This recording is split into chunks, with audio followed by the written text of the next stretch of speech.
gloria a Dios por otra nueva oportunidad de compartir con ustedes la palabra de Dios. Es una bendición poder hablar de parte del Señor, poder hablar acerca del Señor. Eso es una bendición. Pueden haber muchas bendiciones que usted puede enumerar, pero hablar de parte del Señor y en nombre del Señor, eso no tiene precio. Un carro es una bendición, pero usted lo puede comprar. Pero que Dios le diga o que Dios le permita hablar de parte suya, eso no se puede comprar. Eso es una bendición sin precio. Y hermanos, buenos días. Me alegra verlos una vez más. Hermanos, yo les debo confesar que este tema me resulta, a medida que lo estudiaba, me dio temor.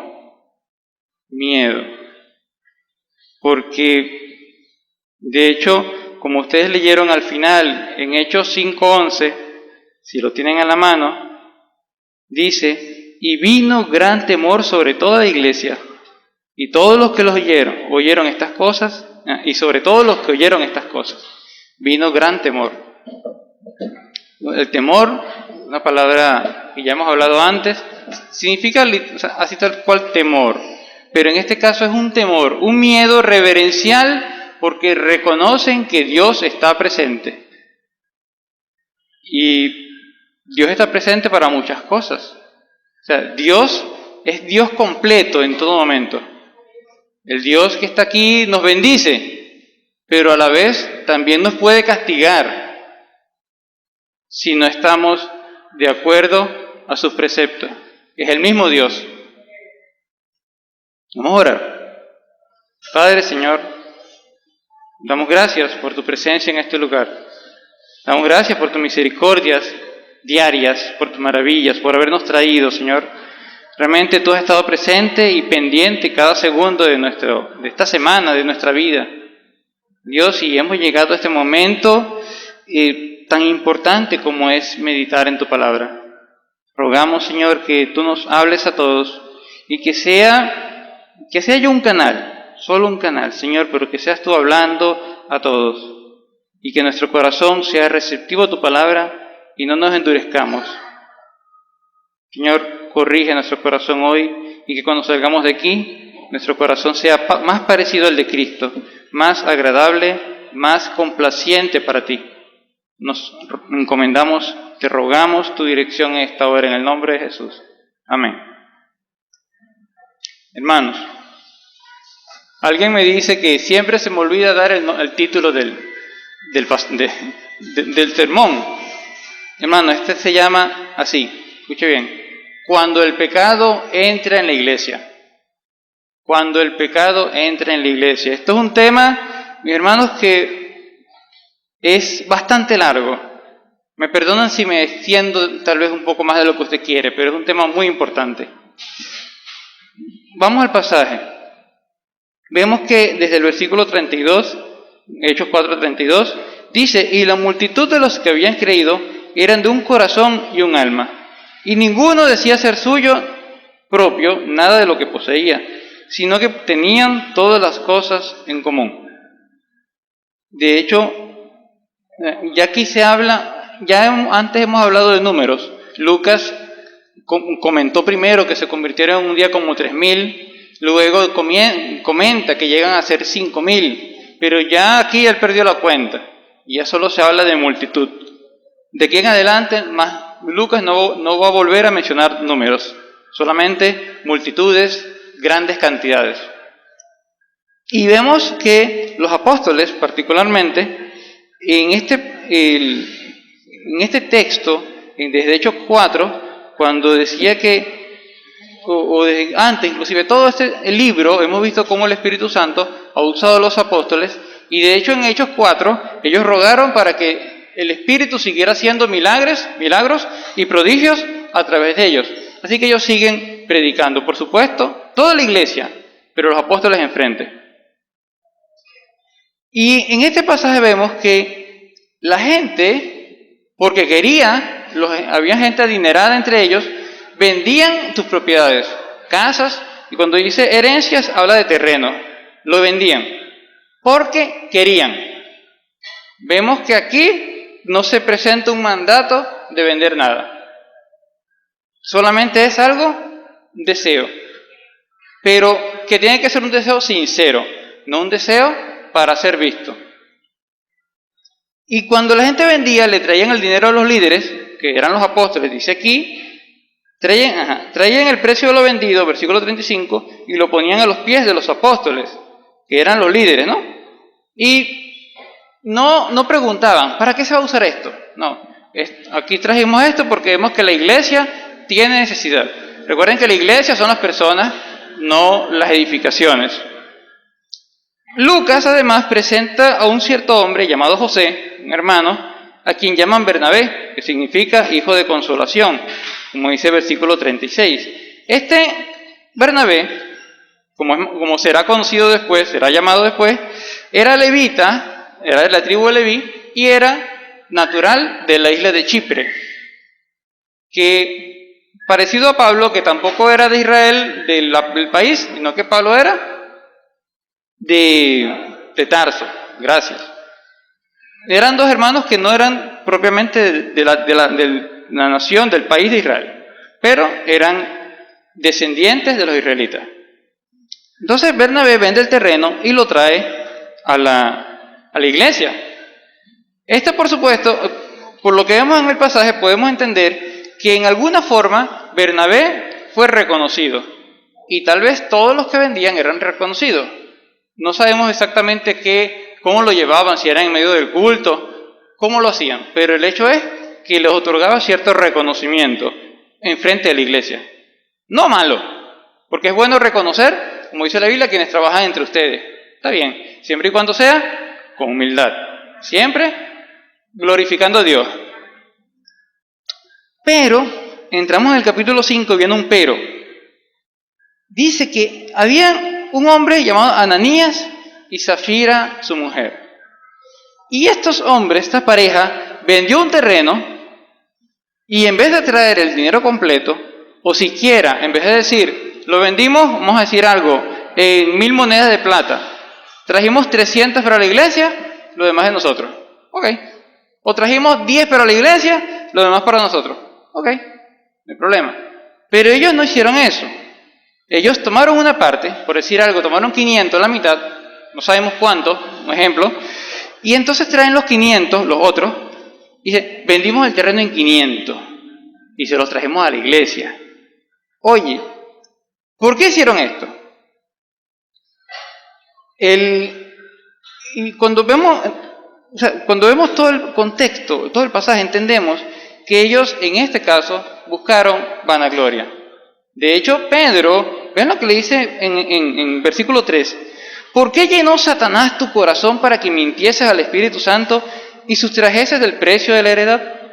Reteniéndola no se te quedaba a ti y vendida no estaba en tu poder. ¿Por qué pusiste esto en tu corazón? Aquí, yo no sé, yo creo que aquí hay un sentimiento entre la rabia porque has ofendido al Espíritu Santo, pero a la vez la tristeza, porque ¿por qué hiciste esto? A nosotros, inclusive, debe dolernos cuando un hermano peca. Ciertamente, molesta cuando vemos una ofensa a Dios, pero eso no quiere decir que no nos duela que el hermano pecó. ¿Por qué el hermano cayó en eso? Deberíamos tener también esa misericordia, condolernos. Inclusive, aunque aquella persona no esté triste, nosotros que sabemos lo que está haciendo, debe dolernos. Entonces Pedro le pregunta esto, y vean que,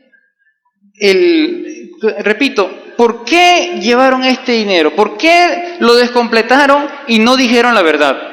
Porque como aquellos estaban siendo reconocidos, y estos buscaron también reconocimiento. Entonces, de alguna forma soberana, el Espíritu Santo le dice a Pedro que es mentira. No sabemos exactamente cómo, pero el Espíritu Santo hablaba muy explícitamente con los apóstoles. Y Ananías le dice a Pedro, mentiste al Espíritu Santo, en el versículo 3. Y en el versículo 4 Le dice, mentiste a Dios. Esto es podrían verlo como un paréntesis para los apóstoles no había una duda, ellos sabían que el Espíritu Santo era Dios. Un poco más adelante, también en el versículo 9, dice Pedro, ¿por qué convinieron? ¿Por qué se pusieron de acuerdo en tentar el Espíritu del Señor? El Espíritu del Señor, el Espíritu Santo, el Señor, Dios. Repito, para la iglesia, para aquella iglesia no había dudas de quién era el Espíritu Santo, Dios mismo. Entonces Ananías muere. ¿Y por qué muere Ananías? ¿Porque Pedro lo mató? ¿Porque Pedro le dictaminó muerte? Te vas a morir porque yo quiero. No. Quien mata a Ananías es Dios. Quien mata a Ananías es Dios. El único que tiene poder sobre la vida y la muerte. Dice en versículo 5, al oír Ananías estas palabras, cayó y expiró. Físicamente, un infarto, un ACV, no tenemos idea, no es lo relevante. Pero fue Dios que dijo, hasta aquí llegaste. Tremendo, ¿verdad? Por un pecado. Un pecado. Tal vez alguna... pero si Dios sí es exigente, Dios tiene la potestad sobre la vida de nosotros. Y aunque Él puede decidir darnos otra oportunidad, también tiene la potestad de decir, hasta aquí, me ofendiste y ya. No quiere decir que por eso nos vamos al infierno. Esa es otra cosa. Pero Dios tiene la potestad de cortarnos de este mundo. Más aún cuando lo ofendemos. Entonces, Zafira llega 3 horas después. Bueno, los jóvenes van, gracias a Dios por los jóvenes, así como yo, ellos van y entierran a Ananías, y vean que la gente sigue dentro del templo, pasan 3 horas, parece que era un culto largo, pasan 3 horas, no en el templo, perdón, en el lugar de reunión, no se dice que era el templo, probablemente era el aposento alto. 3 horas pasa Zafira, no sabemos qué estaba haciendo, a ver si yo me imagino que estaba de compra, con el dinero que le quedó, no sabemos, pero es posible, 3 horas. Y Pedro le pregunta acerca del precio. Pedro le pregunta, Zafira tuvo otra oportunidad para arrepentirse. Ella tuvo oportunidad de decir, no, el precio fue tanto. Y ella tuvo oportunidad de confesar su pecado. Pero ¿qué hizo Zafira? Tristemente, y ella dijo, él le preguntó, ¿lo vendiste en tanto? ¿Segura? ¿No quitaste de un bolívar? No, en tanto. Y Pedro le dice otra vez, ¿por qué se pusieron de acuerdo en tentar al Espíritu del Señor? Aquí vienen llegando los pies de los muchachos que sepultaron a tu marido y te van a sacar a ti. Al instante ella cayó a los pies de Pedro y expiró. Y cuando enterraron los jóvenes, la hallaron muerta. Yo me imagino a los jóvenes y dije, otro más. Y la sacaron y la sepultaron junto a su marido. Y vino gran temor sobre toda la iglesia y sobre todos los que oyeron estas cosas. Este pasaje para mí realmente es impactante. Porque como les estoy diciendo, vemos que un pecado fue suficiente para que Dios decidiera quitarle la vida a Ananías, primero. Y le dio una oportunidad más a Zafira y la desperdició y también se fue. Dios no es juguete, mi hermano. Dios no es un juguete.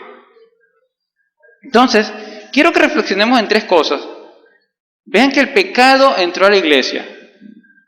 Hasta ahora habíamos visto la iglesia totalmente victoriosa, pura, santa, inmácula, sin mancha. ¿Sí, verdad? Y cuando vino Satanás y quiso destruirla por medio de persecuciones, la iglesia se fortaleció más. Y siguieron creciendo. ¿Qué hizo ahora Satanás? Vamos a destruirla desde dentro. Yo no sé cómo Satanás tentó a Ananías, pero algo hizo. Satanás trabaja alrededor de nosotros en formas que son invisibles, en el sentido de que no vemos a Satanás, pero vemos sus obras. Por eso dice la Biblia que los deseos de los ojos, la vanagloria de la vida. El Satanás está poniendo anzuelos carnales para ver quién pica. Y en este caso, Tristemente picó Ananías y picó Zafira. Entonces, y entró el pecado. ¿Qué va a hacer la iglesia? Nos quedamos tranquilos. ¿Qué vamos a pasar? Vamos a ir viendo. Pero lo que primero que quiero que piensen es esto. Cuando el pecado entra en la iglesia es porque el hombre desvió su mirada. Cuando el pecado entra en la iglesia es porque el hombre desvió su mirada. Qué tremendo, ¿verdad? Colosenses 3, me gusta este pasaje porque dice, pongan la mira en las cosas de arriba, no en las de la tierra. Pero ¿cuál es nuestra tendencia? A mirar hacia abajo, lo que nos rodea. Y tendemos entonces a caminar en pos de eso que nos rodea. Esa es nuestra tendencia. Entonces, pregunto, hermano, ¿para qué fue fundada la iglesia? ¿Para qué? Yo lo voy a decir. La iglesia fue fundada para glorificar a Jesús. Juan 16:14, lo pueden anotar. Jesús claramente dijo, el Espíritu Santo vendrá y me glorificará. ¿Cuándo vino el Espíritu Santo? En el nacimiento de la iglesia. ¿Para qué vino el Espíritu Santo? Para glorificar a Jesús. ¿Para qué existe la iglesia? ¿Para quién responde? Para glorificar a Jesús. Muy bien, tienen 20 puntos. Mis hermanos, Hechos 3:13, por cierto, también nos dice, Hechos 3:13, que Dios glorificó a su Hijo Jesús. O sea, tenemos esa figura incomprensible para nosotros, pero que es real, es bíblica, donde el Padre busca glorificar al Hijo, el Espíritu Santo glorifica al Hijo, el Hijo glorifica al Padre, y nosotros en la iglesia también glorificamos al Espíritu Santo, glorificamos a Dios, al Dios Trino. Entonces, el Padre glorifica al Hijo, el Espíritu Santo glorifica al Hijo, la iglesia glorifica al Hijo. Pero mis hermanos, estamos en eso, así debe ser, pero ciertamente todos somos tentados a la soberbia. Todos somos tentados a eso que le estoy diciendo, a ver, a desear, a ser como otros que parecen más famosos, o por ejemplo, que buscamos reconocimiento, como que, ¿de qué sirve el reconocimiento en este mundo? Dice Romanos que lo importante realmente es la alabanza que viene de Dios. Y hace poco le comentaba a unos jóvenes y le decía, yo no busco fama, pero probablemente, y más ahora con estos medios televisivos y radiales, probablemente me vuelva más famoso. O sea, la gente me va a conocer más, y eso me da miedo también, porque en la calle tengo que andar más, en la línea, en la rayita ahí. Pero yo no busco eso, yo no busco fama. ¿Por qué, mis hermanos? No tenemos que buscar fama. Si el Señor la quiere dar, gloria a Él, porque la fama debe ser para glorificarle a Él. El que busca fama, lo que se busca es un problema carnal. De hecho, predicadores muy tremendos predicadores, ellos dicen, había uno que tenía detrás del púlpito una puerta. Él decía, yo termino de predicar y me voy, porque si no llega la gente a halagarlo. Y eso, se forman unos pajaritos en la cabeza, van haciendo nidos, los nidos de la soberbia, los nidos de la vanagloria. Y mis hermanos, eso es muy peligroso. Todos tenemos esa tentación, ese riesgo, todos corremos ese riesgo. Pero algunos le prestan más atención que otros. Esté pendiente de eso. Usted está, en este momento usted desea fama. ¿Cómo se imagina usted dentro de 5 años? Famoso. Que la gente Rey, una firma. ¿Cómo se imagina? Probablemente esa sea su mentalidad en este momento. Yo no lo sé. O tal vez sencillamente usted quiera ser reconocido en la iglesia como, ¿no sabe de Biblia? Pregúntele a Reggie. También pasa eso. ¿No sabe de tal cosa? Pregúntele a Isla. Yo no quiero eso, mi hermano. Eso es peligroso. Y ayer compartía con los estudiantes, yo le decía, mis hermanos, y si yo le digo a todos los estudiantes, si usted puede saber más que yo, aleluya, eso es lo que yo deseo. Yo soy profesor en este momento, pero si mañana usted me puede dar clase, aleluya, porque la gloria es de Dios. Entonces, hermano, la soberbia. Y aquí nos damos cuenta que la gente se quedó con dinero, pero el problema no fue el amor al dinero. Eso no fue el problema es que se querían ser reconocidos, reconocimiento, jactarse pues. Ay, mis hermanos, qué problema. Entonces, ¿cómo los tentó Satanás? Yo no sé. Pero ¿qué pasó? Este hombre se dio y desvió su mirada de Dios. En vez de estar en la iglesia para la gloria de Cristo, de alguna manera, bajó su mirada y se comenzó a ver en un espejo. Oye, me voy a peinar por aquí, me afeito y tal. Se comenzó a ver a sí mismo, quitó la mirada de Dios y quiso ponerse él en un pedestal para ser admirado. Si no miramos a Dios, ven esto. Yo recuerdo, el hermano Trillo, por cierto, me enseñó una vez que la palabra idolatría viene de la palabra ver. O sea, el ídolo es aquello que usted ve que no es Dios. Entonces, si usted quita la mirada del verdadero Dios, el Dios bíblico, lo va a poner la mirada en un ídolo, un falso Dios. Y ya ahí se le está cayendo el mundo. Ya ahí está en peligro, en la rampa, en la pendiente, en una pendiente con aceite. Porque usted puso la mirada en algo que no es Dios. Entonces, ¿de quién fue la decisión final de pecar? ¿Quién pecó? O sea, ¿por qué pecaron? ¿Satanás lo obligó? Satanás lo tentó. Satanás de alguna forma le dijo mentira. Pero ¿quién decidió pecar? Versículo 4. ¿Qué dice? Al final dice, ¿por qué pusiste esto en tu corazón? No has mentido a los hombres sino a Dios. También en versículo 9, ¿por qué convinieron esto? O sea, ustedes lo hicieron. Todos nosotros en alguna forma vamos a ser tentados. Pero mis hermanos, la responsabilidad es de cada uno. En muchos lugares se corre cosas como, el diablo me obligó, el diablo me hizo, el diablo te pudo engañar. Y el diablo no forzó a Eva, el diablo no fuerza a nadie, o al menos nadie hijo de Dios. A los inconversos, los incrédulos probablemente sí, no tienen el Espíritu Santo. Pero los hijos de Dios con el Espíritu Santo no los obligan el demonio. Por eso él busca tentar desde fuera.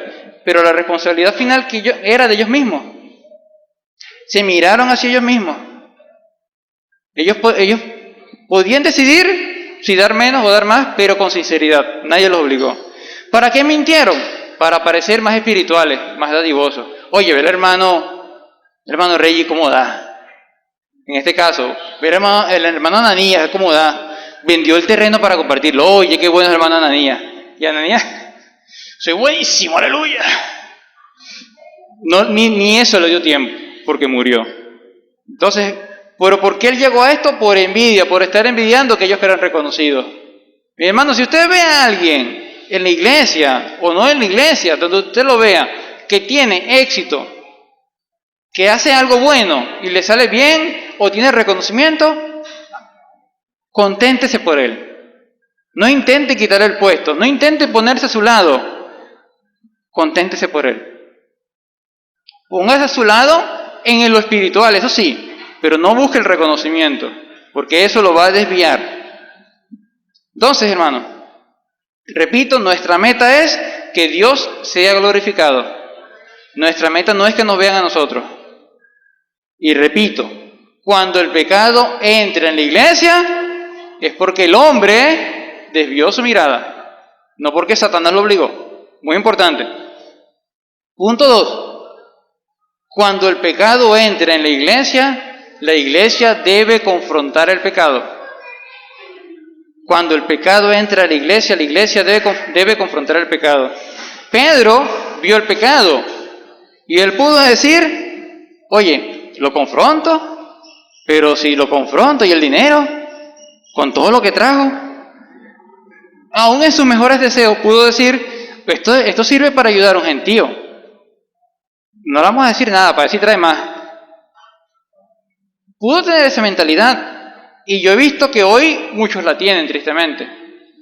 Saben que el hombre está en pecado, pero no le dicen nada porque trae dinero. ¿Okay? Aquí Pedro no. Pedro confrontó el pecado. Y así nosotros. El llamado de Dios es que todos nosotros tenemos que estar en contra del pecado, no a favor, no aligerarlo.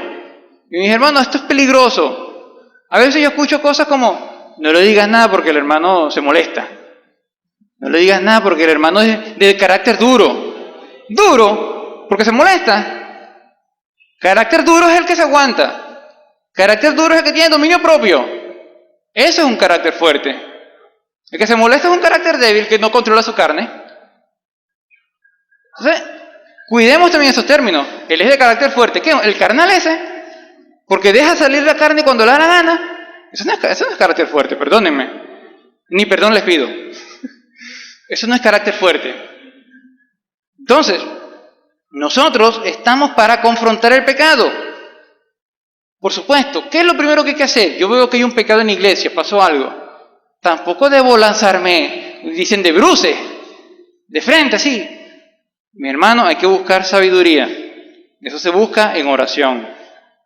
Probablemente en algún momento sí toque reaccionar así inmediatamente. Pero si es posible, es más, en ese mismo momento, si usted va a hablar con alguien, necesita orar, aunque sea en su mente. Señor, dirígeme para usar las palabras adecuadas y la actitud adecuada. No solamente las palabras, es la actitud. Entonces, si usted no se siente, oye, no sé qué decirle, no sé qué pasa, ¿será que es pecado, será que no? Puede consultar a un hermano que usted considere más maduro. Pero eso sí, cuidado con el chisme. Porque una cosa es consultar con una verdadera intención de corregir las cosas, y otra cosa es decir, ve cómo vino, mire, este es pecado, mire, ve lo que hace, vea. Entonces, ese chisme, eso es malo, eso también es pecado. El hermano Trigueros lo dijo hace un momento, el chisme es pecado. A veces vemos al que anda borracho, vemos al que dice grosería, pero ¿y el chismoso? También es pecado. Entonces, sí, busquemos a alguien más maduro, que consideremos más maduro, pero sin chisme. Y ahí ¿cuál es la diferencia? La intención.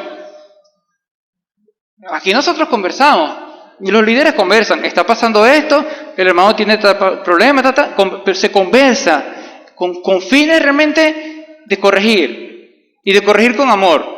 No el hermano está haciendo tal cosa, vamos a sacarlo de aquí, vamos a aprovechar para botarlo de la iglesia. También se ve eso en otras iglesias. Hermano, las cosas no son así. ¿Cuáles son los pasos para corregir a los hermanos? Mateo 18, 15, 17, yo se lo voy a resumir. Mateo 18, 15, 17, Jesús dice, si alguien peca contra ti, o tú ves un pecado, ¿qué es lo primero que vas a hacer? Anda y habla con él. Si no te escucha, lleva 2, 3 testigos. Si no los escucha, tristemente vas a tener que decirlo a toda la iglesia. Y si no escucha la iglesia, mis hermanos, dice Cristo, considérenlo un inconverso, un no creyente. En la Biblia dice un gentil y publicano. O sea, mis hermanos, hay gente que pasa por esos pecados y no se quiere arrepentir y son hijos de Dios. Pero en ese momento están actuando como si no lo fueran. Y como yo no soy Dios, yo tengo que decir, yo te voy a considerar un no hijo de Dios. Y si tú eres hijo de Dios, Dios te va a caer chaparro. Porque dice Hebreos 12 que Dios disciplina a sus hijos amados. Si usted persiste en ir contra Dios, si usted es hijo de Dios, Dios lo va a disciplinar. Pero en la iglesia la disciplina va a ser, no te vamos a considerar un cristiano, te consideramos un inconverso. Esos son los pasos que dice Mateo 18, 15, 17. ¿Con qué actitud? ¿Con qué actitud vamos a ir? Vamos a llegar y, hermano, y lo empujo, y hermano, está en pecado, y no sé. No, ¿qué es eso? Eso es terrible. Gálatas 6.1 dice, y es bueno que se lo aprendan, mis hermanos. Gálatas 6.1, apréndanselo de memoria, porque esto usted lo va a estar poniendo en práctica día tras día en la iglesia de Cristo. Lo va a estar siempre. Dice, hermanos, si alguno fuere sorprendido en alguna falta, si usted ven que alguien peca, vosotros que sois espirituales, restauradle. ¿Con qué? Con espíritu de mansedumbre, considerándote a ti mismo, no sea que tú también seas tentado. Es decir, sí, el hermano pecó, pero yo podría pecar igual. Yo no debo, dice la Biblia, el que piensa estar firme, mire que no caiga. No es el que esté firme, es el que piensa. Entonces, oye, hermano Luis, usted está haciendo tal cosa, con cuidado, con cariño, con mansedumbre. Porque yo tengo que considerar cómo yo quiero que me hablen a mí después. Yo también puedo ser tentado. Quiero yo que me caigan, que lleguen con la correa, me empujen, me griten. Nadie quiere eso. Se corrige con espíritu de mansedumbre. Mi hermano, el pecado no puede, escúchese bien, el pecado no debe ser tolerado en la iglesia. El pecado no debe ser tolerado en la iglesia. El pecado perjudica a la iglesia y la va destruyendo desde adentro. Si Pedro permite esto, eso se hubiera filtrado. Mañana llega otro, vende un chistirí, pone un bolívar en la ofrenda y reconózcanme. Y así comienza. No, el pecado no puede ser tolerado porque eso es una... ¿Usted ha visto la mata de Pomalaca? ¿Cómo son las raíces? La mata de Pomalaca, las raíces son unas redes terribles. Y eso, por ejemplo, llega una tubería de agua, eso lo tapa. Porque es como una esponja, una cuestión, unas raíces muy raras, pero crecen y crecen y crecen y crecen. Y no dejan de crecer. ¿Saben qué? Hablando de esto, yo estaba leyendo anécdotas y conseguí esta que me llamó mucho la atención. Dice aquí que estaba un hombre, esto es una leyenda árabe, estaba un hombre durmiendo en su tienda, era de noche, y en eso que el hombre se despierta y siente algo frío, ¿no? ¿Y qué pasa? Ve que es la nariz del camello que se está metiendo, y no, salte de aquí, y el camello le dice, no vale, déjame meter solo la nariz, es que tengo frío. Bueno, está bien pues, y el camello mete la nariz, y el hombre se duerme. El hombre al rato se despierta incómodo, cuando ve el camello metido adentro, acostado, completico, y el hombre apretadito en el árabe, apretadito ahí, y le dice, oye camello, estoy incómodo, salte. Y el camello le dice, si tú estás incómodo, salte tú, porque yo no me voy a salir. Así es el pecado. El pecado busca un rinconcito en su corazón. No, aquí, una sillita ahí. Es más, yo me siento en el piso, dice el pecado. Después que está adentro, se lo saca. Es como algunos que después que están adentro de su casa, hasta los papeles consiguen. Y la casa ahora es de aquello y usted va por la calle. El pecado es terrible. No podemos permitir que ni siquiera la nariz del pecado se asome en la iglesia, ni a nuestra vida, por supuesto. Tampoco la iglesia. La iglesia debe confrontar el pecado. Lo repito, cuando el pecado entra a la iglesia debe confrontar el pecado. No podemos tolerar el pecado. Pero le voy a decir lo más terrible. Para mí esto es lo que me da más miedo. Punto 3. Último punto. Cuando el pecado entra a la iglesia, Dios será el primer interesado en sacar ese pecado. Mi hermano se me pone los pelos de punta. Dios será el primer interesado en expulsar ese pecado. Si ustedes conocen los anticuerpos, ¿qué hacen los anticuerpos?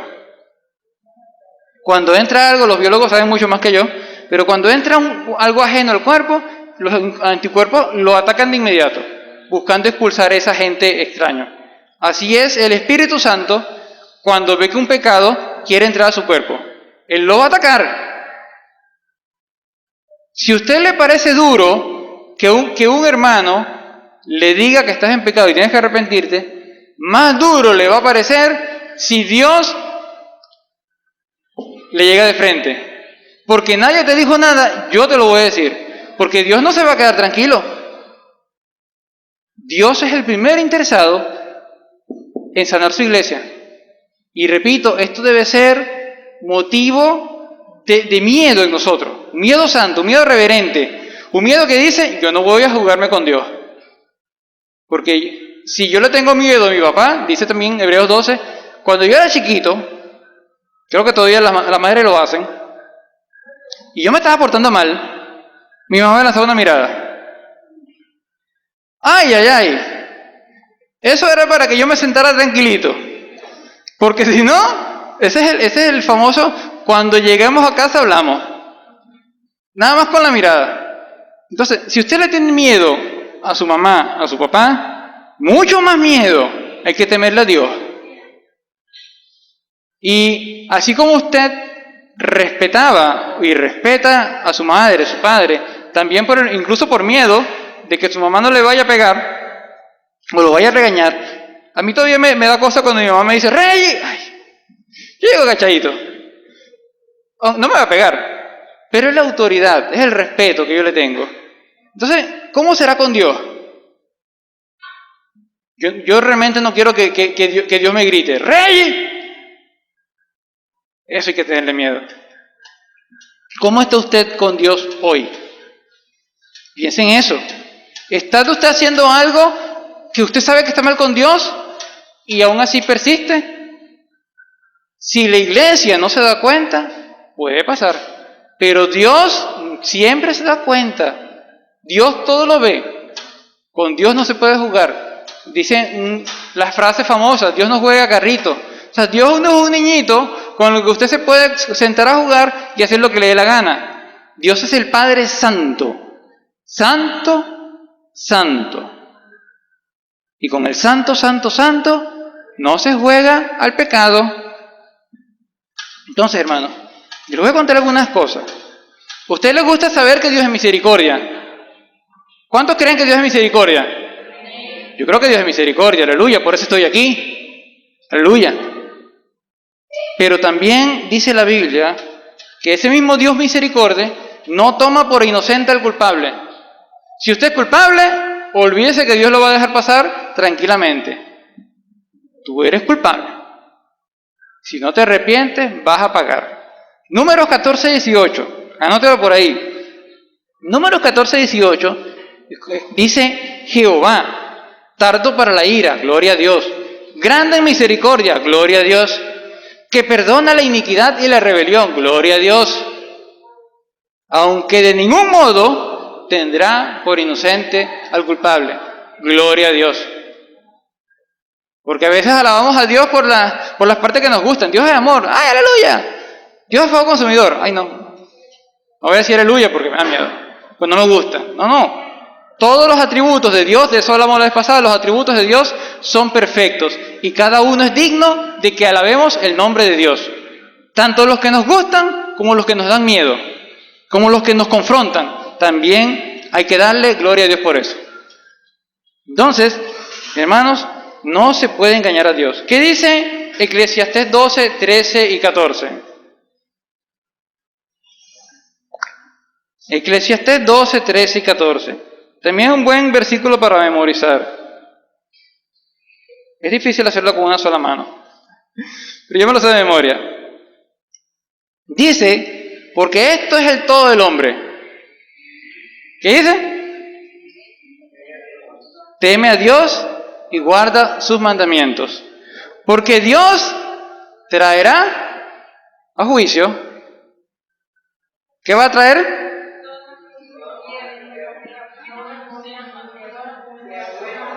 Toda cosa encubierta, sea buena o sea mala.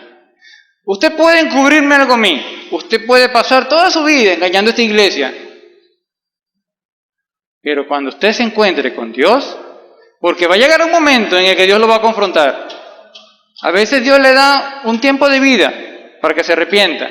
Y luego cuando usted muere, se encuentra con Dios de frente. ¿Lo va a engañar? No lo va a engañar. Eso es a veces. Otras veces, pero el hecho es que Dios siempre sabe. No vamos a engañar a Dios. Y repito, Dios es el primer interesado en mantener a su iglesia sana y santa. Y digo sana espiritualmente, también físicamente, pero sobre todo hablo de sanidad espiritual. Y les cuento que ustedes, bueno, mañana me arrepiento, o por este pecado, de entre tantas cosas que yo hago, por este pecado que yo mantengo, Dios no me va a matar, Dios no me va a hacer nada. Bueno, yo no sé. Dios no siempre da otra oportunidad. Escúchese bien. Dios no siempre da otra oportunidad.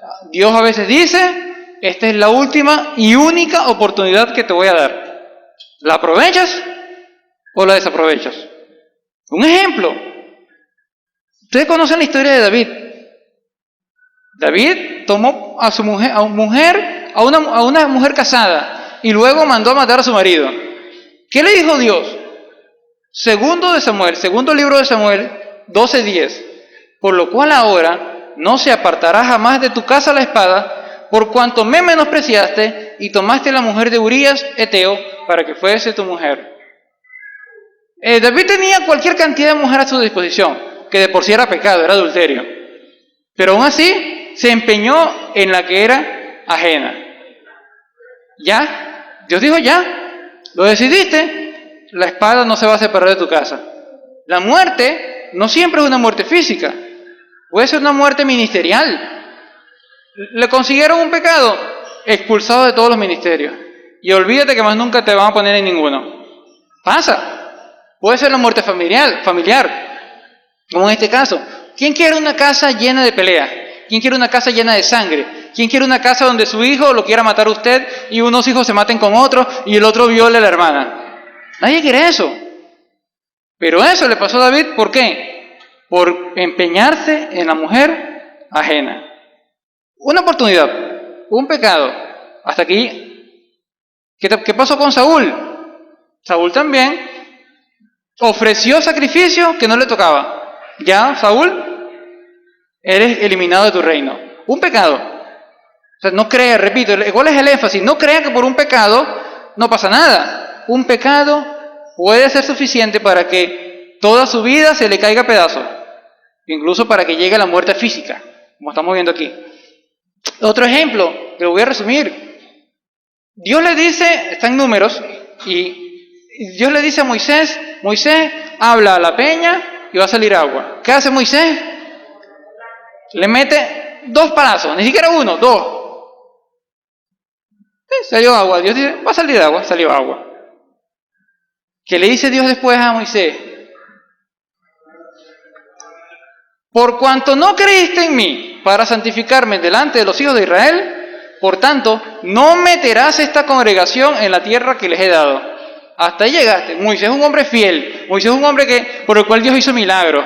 Liberó a Israel. Pasó no sé cuántos años liderando a Israel por el desierto. Pero por un pecado, perdiste la bendición de entrar a la tierra prometida. Y en Deuteronomio, esto para mí es uno de los pasajes más tristes que hay. Deuteronomio 3, 25, 26. Moisés le está hablando a los israelitas y les dice, cuando él les cuenta que él le dice a Dios, está orando, y le dice Moisés a Dios, te ruego que pase y vea aquella tierra buena que está más allá del Jordán, aquel buen monte y el Líbano. Moisés está implorando a Dios. Pero Jehová se había enojado contra mí por culpa de ustedes, dice Moisés, por lo cual no me escuchó. A Moisés, al que hablaba cara a cara con un amigo, Jehová no lo escuchó y le dijo, esto me quiebra el corazón, me quebranta, porque Dios le dice a Moisés, basta, no me hables más de este asunto. Es tremendo, hermano. Un pecado.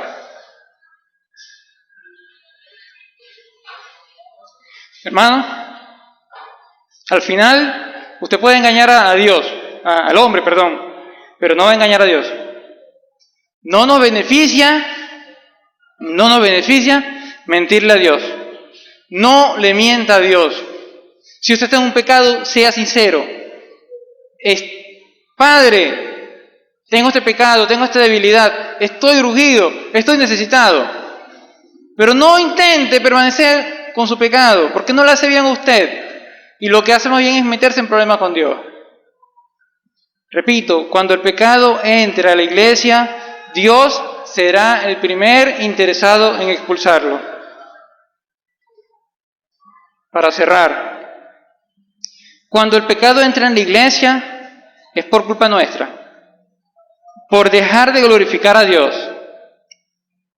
Entonces el pecado debe ser confrontado por la iglesia, porque Dios está totalmente interesado en mantener una iglesia limpia. Y para aquel que quiera, que no sabe qué hacer en este momento, hay 2 versículos que le quiero citar. El que encubre sus pecados no prosperará, mas el que los confiesa y se aparta, alcanzará misericordia. Y también dice que si confesamos nuestros pecados, Dios es fiel y justo para perdonar nuestros pecados y limpiarnos de toda maldad. Padre, gracias, Señor, por la oportunidad que nos das de arrepentirnos, porque hoy ya estamos vivos y nos has dado esa bendición, Señor, de volverte a buscar. Dios, yo no sé qué tipo de pecado puede haber aquí en esta iglesia, que alguien quiere esconder de nosotros, pero no puede esconderlos de ti. Señor, aun si en mi corazón hay algo que te desagrada, algo en lo cual yo esté tergiversando tu palabra e intentando mentirte, te ruego me ilumines para dejar de hacerlo y te ruego perdón. Y que quiero dejar ese pecado, porque yo sé que dejándolo alcanzo misericordia.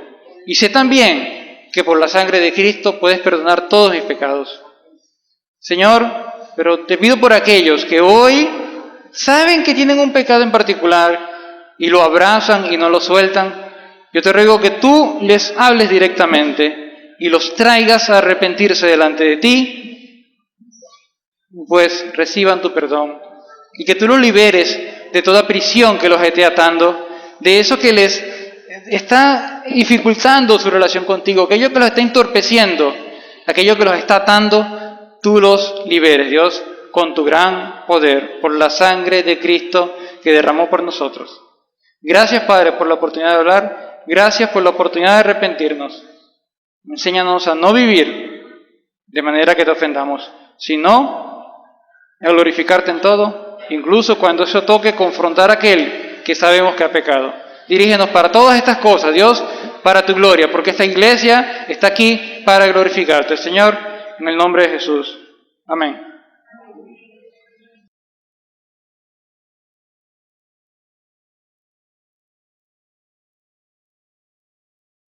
Mis hermanos, el Señor les continúe bendiciendo. Le damos infinitas gracias a Dios por su palabra, porque ella es la que nos redarguye y nos orienta. Asimismo, queremos comentarles que somos la Iglesia Bautista Central de Cumaná.